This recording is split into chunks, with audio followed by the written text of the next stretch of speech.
생명의 주관자가 되시는 하나님 아버지, 실록이 짙은 푸르름을 더해가고 본격적인 여름을 향해 나아가는 6월의 넷째 주 월요일 새벽, 우리를 잠자리에서 깨우시고 주님의 거룩한 전으로 발걸음을 인도하여 주시니 참으로 감사합니다.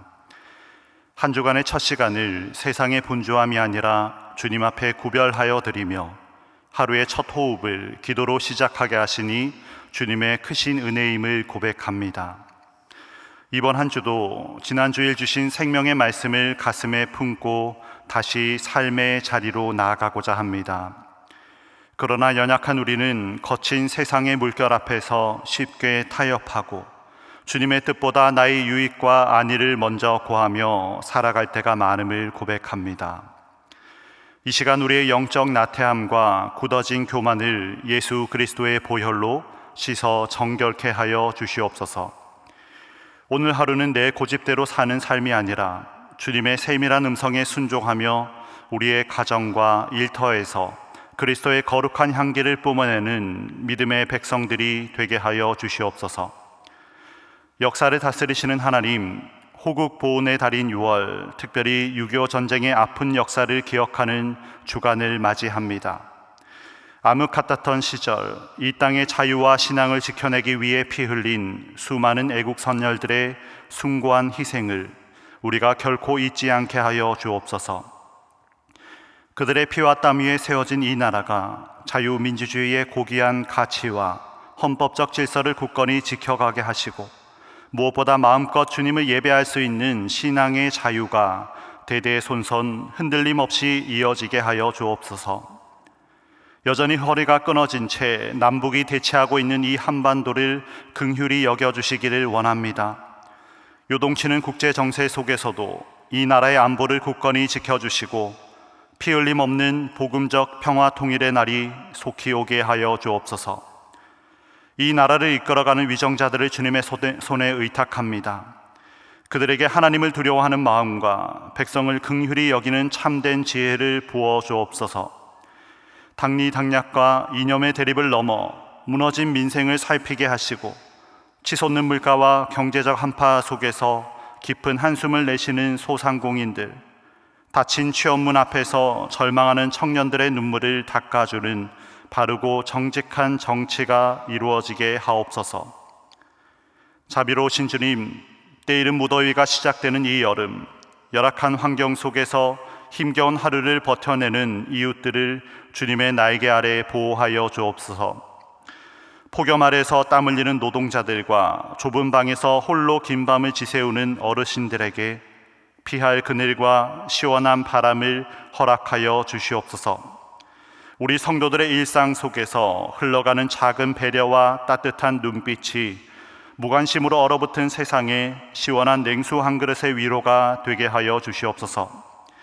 억지로 하는 의무가 아니라 주님께 받은 그 넉넉한 사랑과 은혜가 우리의 삶을 통해 메마른 곳으로 자연스럽게 흘러가 선함이 번져가는 축복을 우리 모두가 누리게 하옵소서.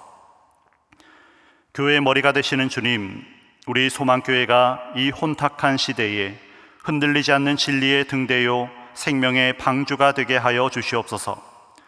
세상의 가치관에 휩쓸리지 않고 오직 십자가 복음의 본질을 굳게 붙들게 하시며 상하고 지친 심령들이 나아와 참된 안식과 회복을 누리는 거룩한 신앙 공동체가 되게 하여 주옵소서. 이제 본격적으로 문을 여는 영아부부터 드림부까지의 여름 성경 학교와 소망부, 대학부, 청년부, 청년 플러스의 여름 수련회, 그리고 국내외 단기 선교 사역을 주님의 강하신 손에 의탁합니다. 기도로 준비하는 모든 교역자와 부장단, 그리고 교사들과 헌신하는 봉사자들에게 성령의 충만함을 부어 주옵소서. 이번 여름 사역을 통하여 우리 소망의 다음 세대들이 인격적으로 살아계신 하나님을 깊이 만나게 하시고 세상의 유혹에 흔들리던 청년들이 영성을 회복하여 하나님 나라의 든든한 기둥으로 새롭게 세워지는 놀라운 기적이 일어나게 하여 주옵소서. 여호와 라파의 하나님, 오늘도 육신의 질병과 깎이는 듯한 통증으로 기나긴 밤을 눈물로 지새운 환우들을 친히 어루만져 주옵소서. 차가운 병실에서 두려운 마음으로 수술을 기다리는 성도들, 독한 항암 치료의 부작용으로 하루하루 힘겨운 사투를 벌이는 이들, 끝을 알 수 없는 재활의 터널을 지나는 성도들의 병상에 주님 친히 찾아가 안수하여 주시옵소서.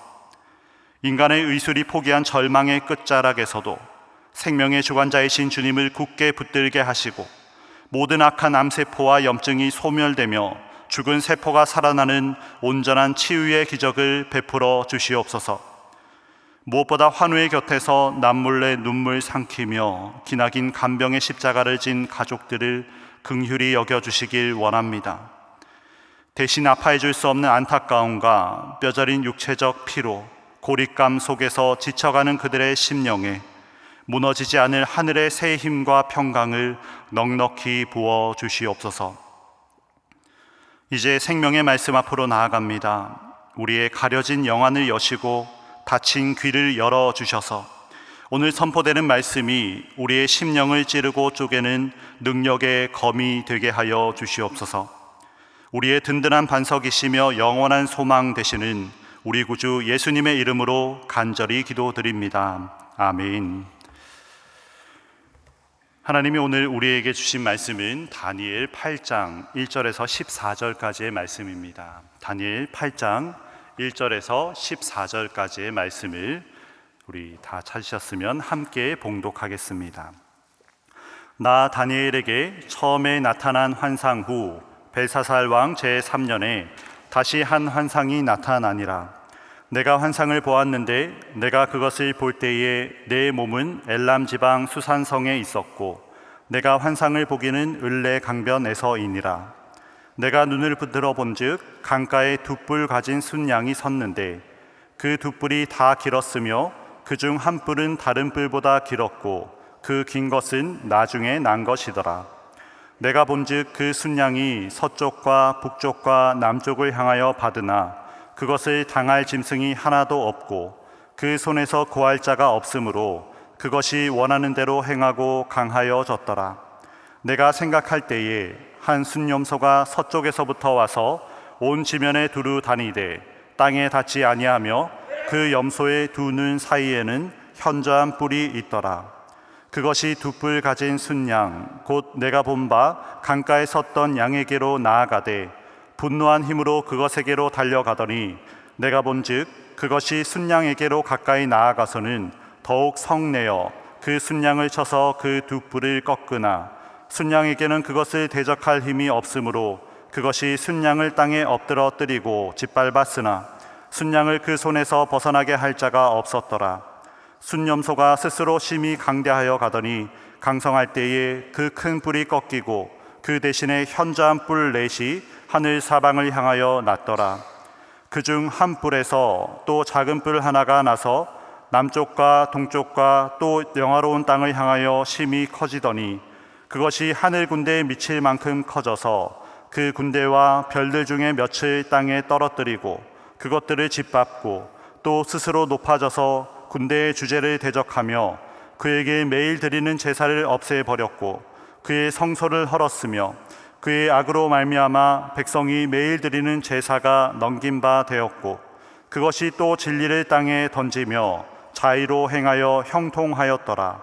내가 들은즉 한 거룩한 이가 말하더니 다른 거룩한 이가 그 말하는 이에게 묻되 환상에 나타난 바 매일 드리는 제사와 망하게 하는 죄악에 대한 일과 성소와 백성이 내준 바 되며 짓밟힐 일이 어느 때까지 이를꼬 하매 그가 내게 이르되 2300 주야까지니 그때 성소가 정결하게 되리라 하였느니라. 아멘. 네, 오늘 우리가 펼친 다니엘서 8장은 다니엘이 벨사살 왕 제3년 대략 주전 550년경에 받은 두 번째 환상입니다. 7장에서 다니엘은요 바벨론부터 시작하여 여러 제국이 일어나고 무너지고 있고 마침내 하나님의 나라가 세워지는 큰 그림을 보았습니다. 그런데 8장은 다릅니다. 그 큰 그림 안에서 하나님은 이제 특별히 한 장면을 확대해서 보여주고 있습니다. 그리고 그 장면의 한가운데는 도무지 감당할 수 없을 것 같은 악의 세력 앞에서 무력하게 짓밟히는 하나님의 백성이 있습니다. 오늘 이 오래된 환상이 우리의 삶에 어떻게 다가오는지 한번 깊숙이 말씀 속으로 들어가 보도록 하겠습니다. 다니엘은 환상 속에서 한 장소에 서 있습니다. 수산성 을레강변이라고 하지요. 이곳은 다니엘이 실제로 몸을 두고 있던 바벨론이 아니었습니다. 환상 가운데 옮겨진 자리였습니다. 그런데 이 자리부터가 예사롭지 않다라는 것입니다. 수산성은요, 훗날 바사 제국의 왕궁이 세워질 도시였습니다. 이 도시가 있는 땅 전체는 머지않아서요, 헬라 제국의 영토 안으로 들어오게 될 것이었다라는 것입니다. 그러니 지금 다니엘이 서 있는 곳은 아직 오지 않은 미래의 한 복판이다라는 것입니다. 그 자리에서 환상이 빠르게 펼쳐지고 있습니다. 먼저 두 뿔 가진 순양이 보이지요. 3절과 4절의 말씀인데요, 서쪽과 북쪽과 남쪽을 마음껏 들이받는데 그것을 감당해낼 짐승이 없다라고 말하고 있습니다. 그리고 5절에서 보시면요, 갑자기 서쪽에서 순염소 한 마리가 나타납니다. 얼마나 빠른지요? 발이 땅에 닿지 않을 정도다라고 말하고 있습니다. 이 순염소가 분노한 힘으로 순양에게 달려들어서 두 뿔을 꺾고 땅에 매다 꽂고 짓밟는다 말하고 있습니다.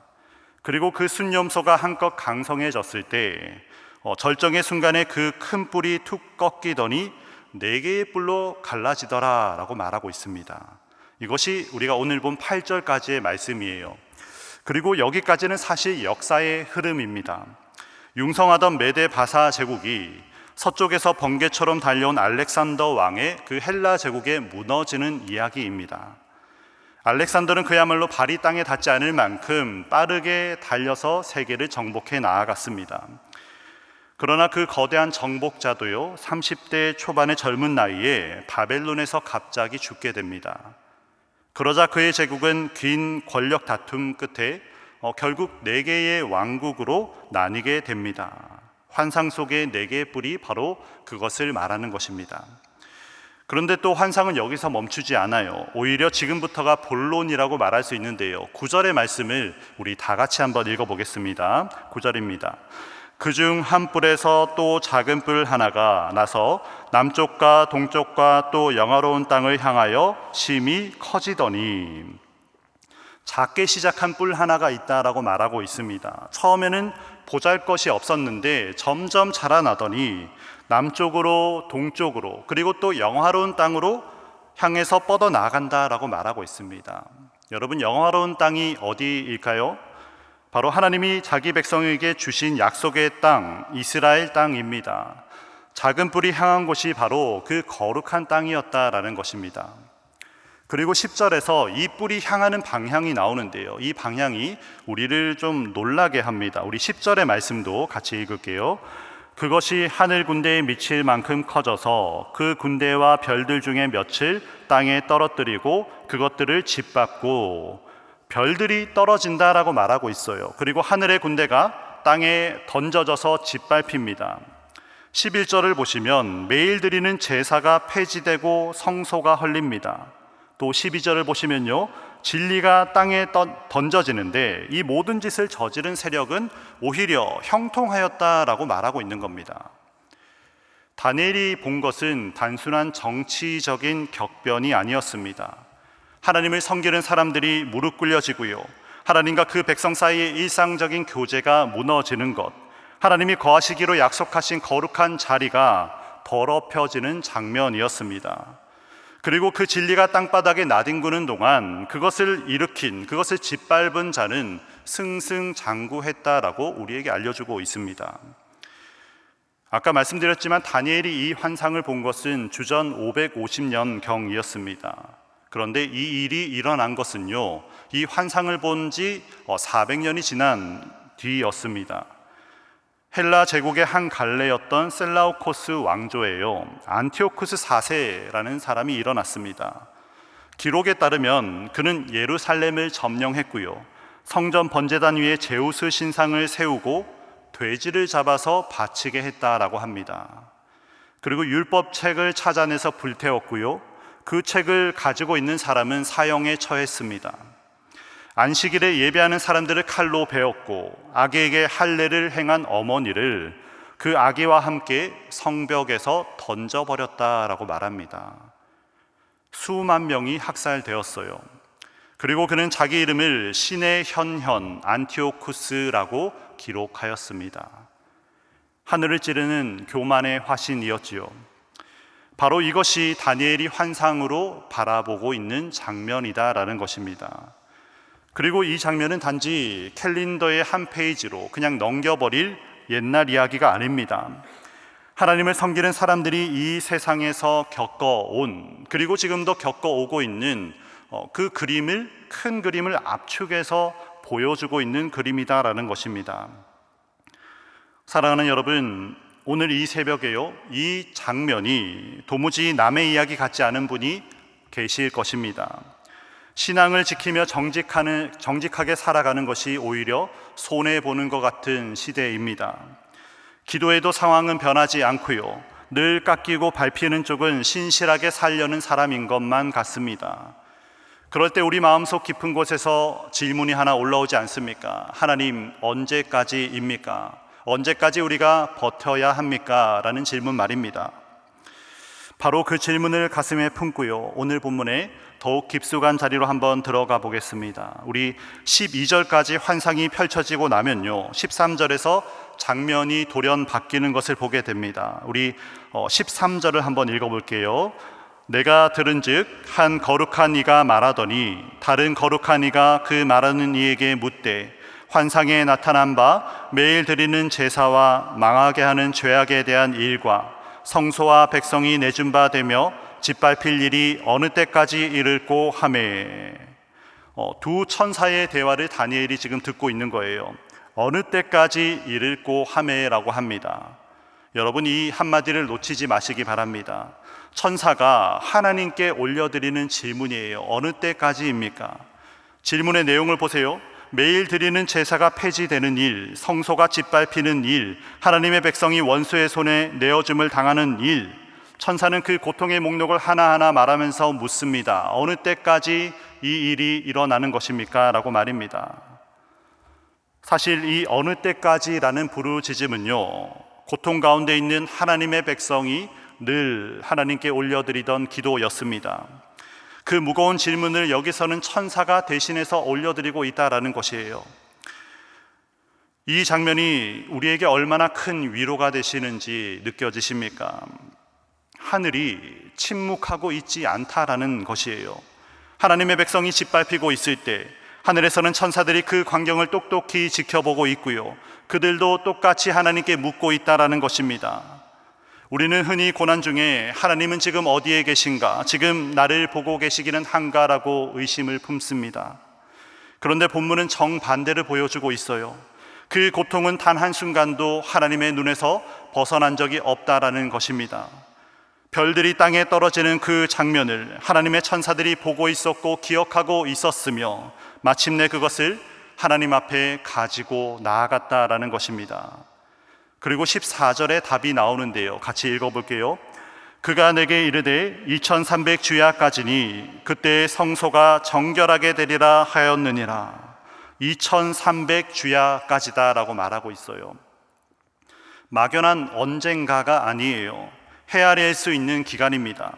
이 2300주야를 어떻게 셈할 것인가는 여러 가지 해석이 있습니다. 그 셈법의 차이가 우리가 지금 보고자 하는 본문의 핵심을 흔들지는 못합니다. 핵심은 분명하지 않습니까? 이 고난에는요, 분명히 끝이 있다라는 말입니다. 그리고 그 끝에 무엇이 있다라고 말씀하고 있습니까? 그때에 성소가 정결하게 되리라라고 하고 있어요. 짓밟히던 성소가 반드시 회복된다라는 하나님의 약속입니다. 역사는 그 말씀을 그대로 확인해 주지 않습니까? 안티오쿠스의 강기가 끝없이 이어질 것 같지만 마침내 끝이 났어요. 더럽혀졌던 성전은 다시 깨끗하게 되어서 하나님께 올려졌습니다. 짓밟히던 성소가 하나님의 말씀 그대로 정결하게 되었다라는 것입니다. 이것이 무엇을 말하고 있나요? 작은 뿔이 아무리 날뛰어도 그것은 하나님이 이미 정해두신 그 울타리 안에서만 가능하다라는 것이에요. 안티오쿠스가 마음껏 휘두르는 것처럼 보이지만 그는 하나님이 그어두신 경계선을 단 하루도, 단 한 발자국도 넘어서지 못한다라는 것입니다. 별들이 떨어지고 진리가 땅에 떨어지는 그 장면조차 실은 하나님의 손바닥 안에서 일어나고 있는 일이었다라는 것을 우리에게 알려주고 있는 겁니다. 여러분, 여기서 바로 복음이 솟아나는 거예요. 우리는 악이 형통한 것을 보면 본능적으로 하나님이 안 계신 것은 아닌가 생각합니다. 그러나 본문은 정반대를 말하고 있어요. 악이 한동안 형통한 것은 하나님이 부재하셔서가 아니라 하나님이 그 기간을 허락하셨기 때문이다라는 것입니다. 끝을 정해두신 분이 계시기 때문에 우리가 오늘을 견디며 살아갈 수 있다라는 것이에요. 우리의 눈에는 작은 뿔이 하늘까지 닿을 듯 크게만 보이지요. 우리 힘으로는 그 앞에서 별처럼 떨어질 수밖에 없습니다. 인간의 능력이 가장 처절하게 무너지는 바로 그 자리가 하나님의 주권이 조용히 그리고 분명하게 드러나는 자리다라는 것을 오늘 본문이 우리에게 알려주고 있는 겁니다. 2300 주야까지니 그때에 성소가 정결하게 되리라 라고 하셨습니다. 그리고 여러분, 우리는 한 가지를 더 마음에 품어야 돼요. 그때 회복된 성소는 안타깝게도 영원하지는 못했어요. 그렇다면 성소가 정결하게 되리라는 그 약속이 한 번만 회복되고 끝나는 것입니까? 그렇지 않다라는 것이에요. 그 약속은 더 멀리, 더 영원한 곳을 향하고 있습니다. 하나님은 마침내 다시는 더럽혀지지 않을 참된 성소를 친히 마련하실 것입니다. 결국 자기 백성을 영원히 회복시키려는 구원의 마음으로 하나님의 약속이 흘러가고 있다라는 것입니다. 그러므로 다니엘이 받은 이 위로는 그 시대의 한 사건에 갇히지 않습니다. 짓밟힘이 마지막이 아니라 회복이 마지막이다라고 알려준 그 약속의 말씀, 이 약속은요, 시대를 건너서 우리에게까지 흘러오고 있다라는 것입니다. 그래서 이 환상은 우리에게 공포가 아니라 위로가 되는 것입니다. 박해가 오리라는 경고이기 전에 그 박해가 반드시 끝날 것이다라는 약속의 말씀이고요, 그 끝에서 하나님이 친히 모든 것을 회복하실 것이다라는 복된 소식이 되는 것입니다. 그래서 오늘 본문이 우리 손에 쥐어주는 것은 환상의 화려함이 아니라 한 가지 변함없는 사실입니다. 그것은 하나님이 이미 끝을 정해두셨다라는 것이에요. 2300 주야까지니 그때에는 성소가 정결하게 되리라. 이 한 문장을 아는 사람과 모르는 사람은 같은 하루를 전혀 다르게 살아갑니다. 끝을 모르는 사람은 어둠이 끝없이 보일 때 무너지고 말지요, 결국 주저앉습니다. 그러나 끝을 아는 사람은 다릅니다. 같은 어둠 속에 있어도 그 어둠이 반드시 끝날 것이다 라는 것을 알기 때문에 그것을 견딜 힘이 있는 것입니다. 단순히 마음의 위안이 아니라 오늘을 살아낼 실제적인 힘을 가지게 된다라는 것입니다. 또 우리가 한 가지를 분명하게 해야 돼요. 이 기다림이라는 것은 그냥 수동적인 기다림이 아닙니다. 끝이 정해져 있다라는 것을 아는 사람은 그 사이의 시간을 적극적으로 살아내게 된다라는 것입니다. 어떻게 할 수 있을까요? 첫 번째로 먼저 깨어서 경계해야 합니다. 안티오쿠스 같이 하나님을 대적하고 하나님의 백성의 신앙을 꺾으려 하고요, 진리를 땅에 떨어지는 세력은 역사 속에서 모습을 바꾸어서 계속해서 거듭해서 나타났습니다. 그것이 오늘 우리에게 훨씬 조용하게 다가오고 있다라는 거예요.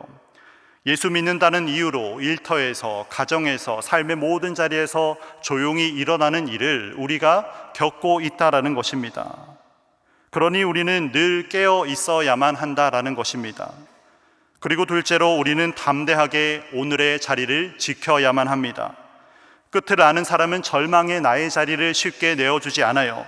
악이 잠시 형통해 보여도 그것이 반드시 끝난다라는 것을 알고 있기 때문입니다. 하늘의 천사들이 어느 때까지입니까? 라고 물었고 하나님은 그 성소를 반드시 정결하게 하겠다라고 약속하셨습니다.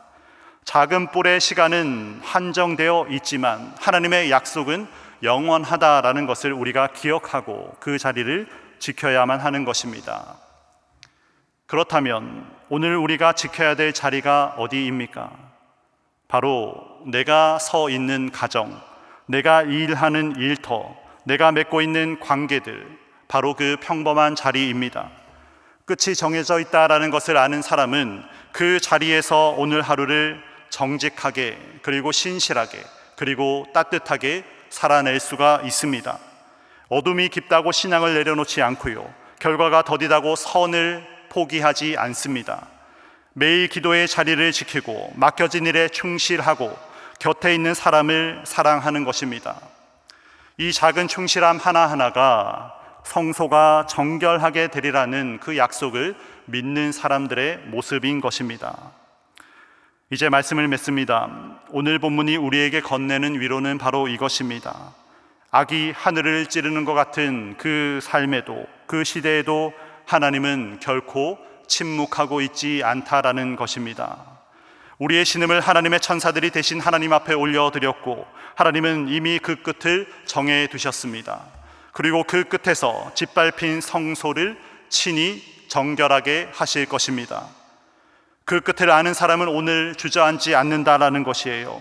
어둠이 깊은 새벽일수록 한 걸음 더 내딛게 됩니다. 그리고 자기에게 맡겨진 평범한 자리를 거룩한 신실함으로 지키며 살아가는 것입니다.